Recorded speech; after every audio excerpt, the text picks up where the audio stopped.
there's one play that sums up the New York Jets, this one has to be it. This Patriots winning off the edge. This Jets lineman is probably holding. There's a Patriot charging up the middle at Zach with no blocking at all. This Jets dude is being pancaked on the ground.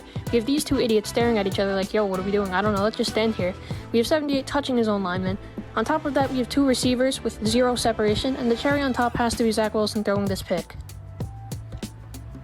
And Corey Davis has no hops. Oh, man.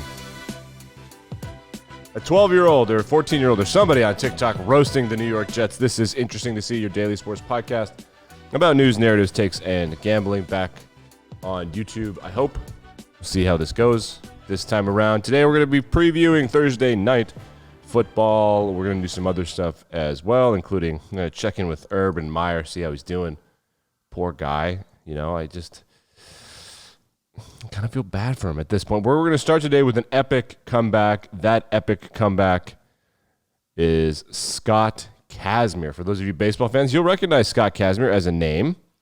Scott Kasmir, of course, was really good. He was an all-star back this is like early to, mid-2000s. 2006, 2007, 2008, he was good, then he was bad, then he was good, then he disappeared. So let's just run down the Wikipedia page for Scott Kasmir. So let's start at the end.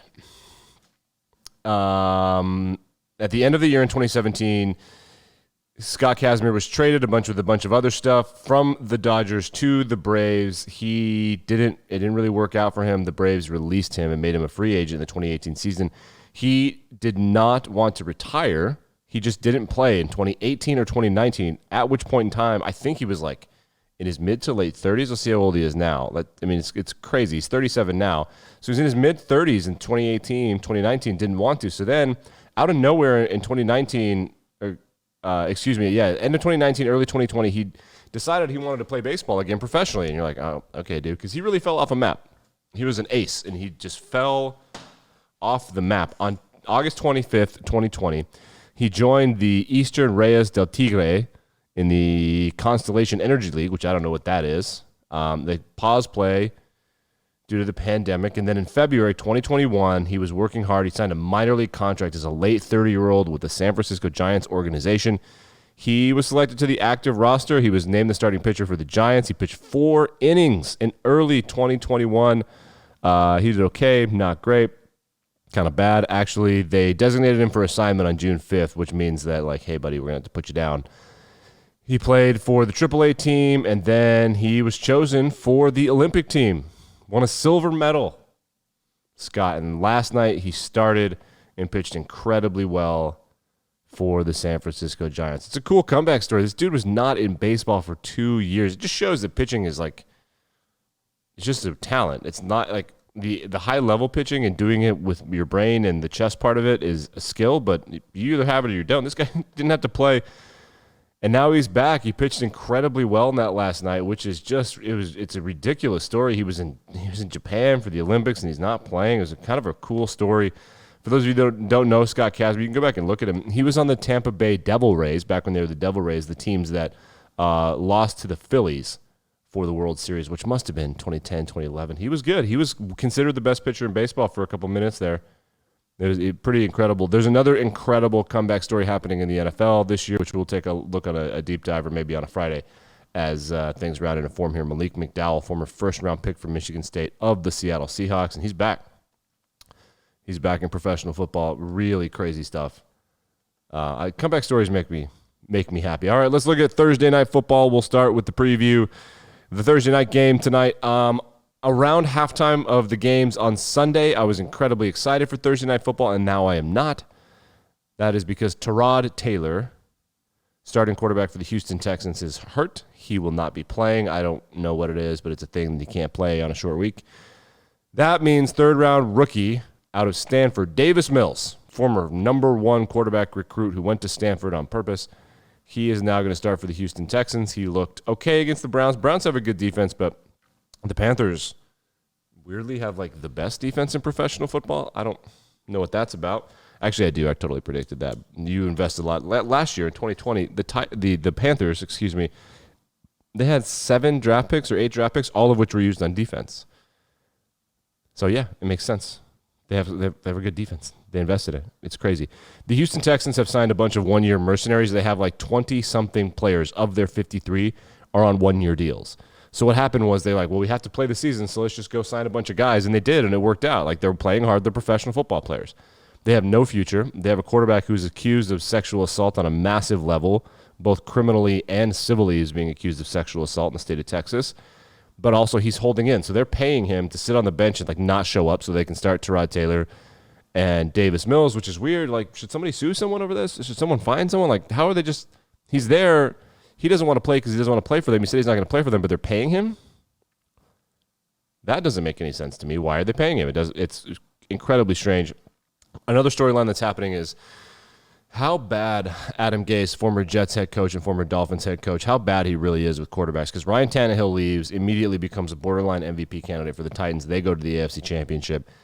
Now, Sam Darnold leaves New York when Adam Gase is fired. Sam Darnold goes to the Panthers, and he looks good. Now, both of those guys were playing for offensive coordinators who are geniuses in, maybe Arthur Smith and Joe Brady, respectively. So we'll see what happens with Sam Darnold, but he looks okay. People are kind of rooting for him. I guess we'll see what happens with Sam Darnold, but the Panthers defense is bananas. If you like defensive line play, you'll like this one, especially because the number one pass blocking left tackle is going up against probably a top 5 edge rusher in this game, and that's Laramie Tunsil for the Texans against Brian Burns of the Carolina Panthers. Let's check in with Colin Cowherd. We haven't done that in a while. Let's see if I can find it here. There he is. So Colin Cowherd, his pitch to become the USC head coach, ladies and gentlemen. Let's find out. Thumbs up on a potential move to Southern California. Here we go. A city with lots and lots to do. Nice. With beautiful, beautiful weather. That's his pitch. So as the weather changes in the next 6 or 7 weeks in I'm listening. Whatever town you live in. Right. Just remember. Okay. Our weather changes too. So he just panned to his pool. He's showing us his pool. Beautiful to more beautiful. Got it. So his pitch to become the USC head coach is that the weather is nice in Southern California. Oh, Colin, that's bad. I guess it's a better pitch than Nebraska and Tennessee. I guess Miami too, because at least you're not wet when you're hot. Southern California has the second worst air quality in the United States, behind what? Salt Lake City. People don't really think about that. What a tragedy for USC that their pitch has become the weather is nice and there's a lot to do and your wife doesn't want to be cold. That's the pitch? Not like, hey, USC, this is USC football. Like, it's gotten that bad where they're like, the weather is nice? What?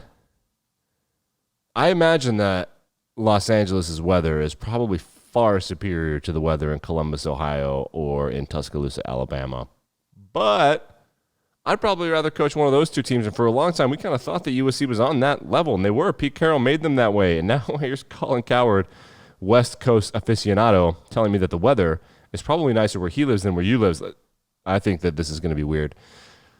Who are they going to pick? It's going to be someone who's like a C-plus name, and then he's going to try to tell us that they're good, exactly what has been happening. I'm going to guess that James Franklin, Brian Kelly, and I don't know, Urban Meyer will be linked to it, and then they're going to hire the offensive coordinator for, you know what? Hugh Freeze. Hugh Freeze sounds like the guy that's going to Southern California. That's my bet. Hugh Freeze.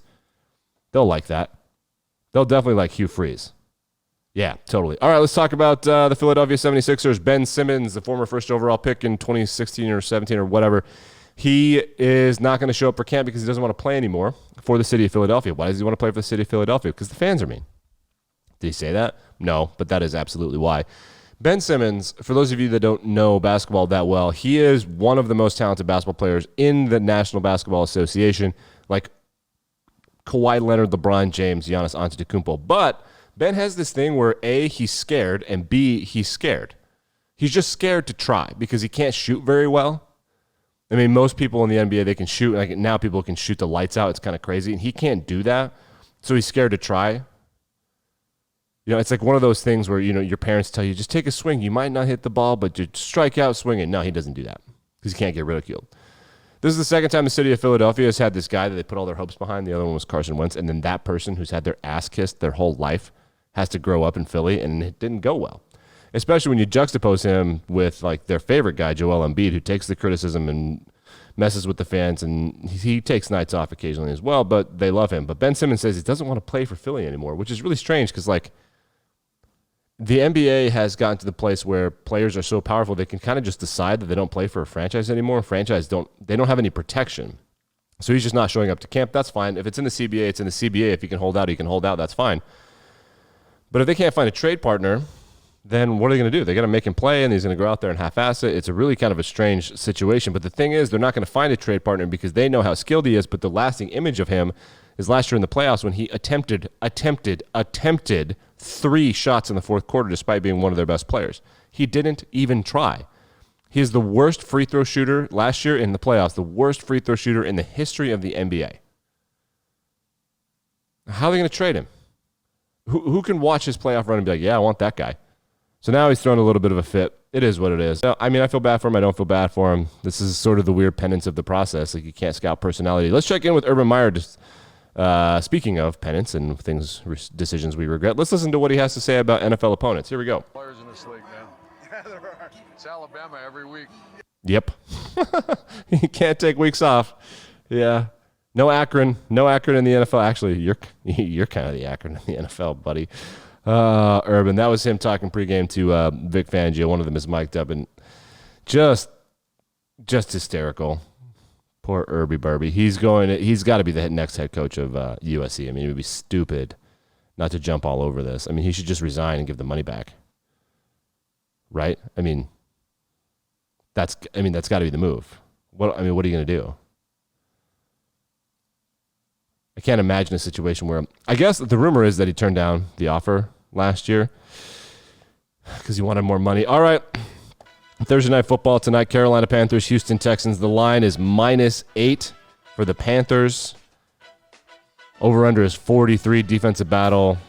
Texans defense is not very good, so I'm trying to do math in my head. 43 divided by 2 is 21, -8, so that they're predicting, what, 21 to 12-ish?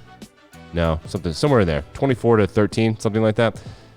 I'm staying away from that. That's a perfect line. It's exactly 8 points.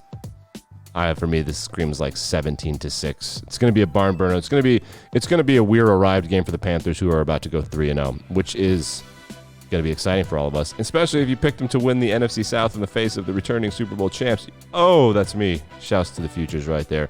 We'll review the game and preview the weekend of college and pro football. One big game this weekend, Notre Dame, Wisconsin on the college slate. The NFL slate, of course, is always entertaining. This is interesting to see. Like, rate, review, subscribe, etc., etc. I'll be back and better than ever tomorrow.